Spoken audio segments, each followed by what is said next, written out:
Okay, so this young lady made a lot of statements, and I'm going to try to clarify some of the things that she said. But I picked this particular one because of the last thing that she said in here. Now, one of the things that her and others are saying about my video concerning the serpent, Satan, and the devil are not the same is the fact that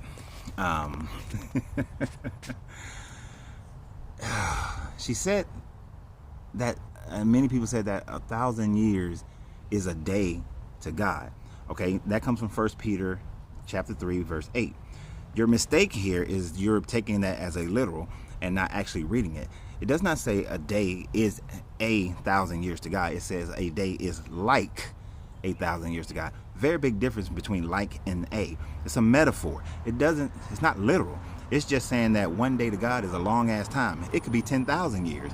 And then they took it literal to say that Adam only lived 935 years, so he didn't even make a day. So he did die in the day that he ate the fruit. No, it's not a literal, it's a metaphor. Then they talked about how, and this young lady said that man was made good and man was built to live forever.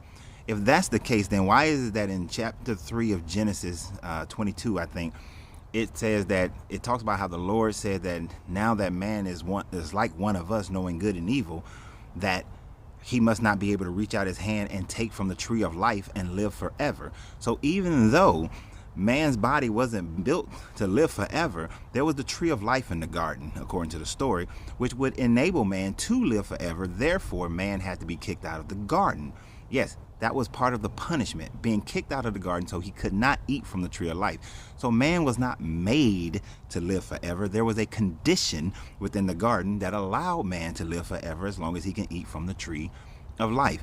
And then in this statement, she says something to the effect, I don't have my reading glasses, about how God discovered evil. In Isaiah, it has God saying that he created evil.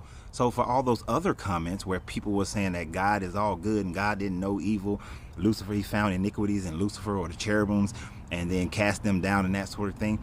God didn't discover evil. God made evil. He said in Isaiah, talk about how he made the calamities. He made all the things that you suffer from.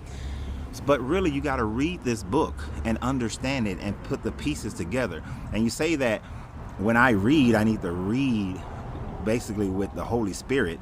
Here's the thing. Anything that doesn't agree with what you say, you're going to say that the person needs to read from the Holy Spirit, that they're not understanding it or getting it.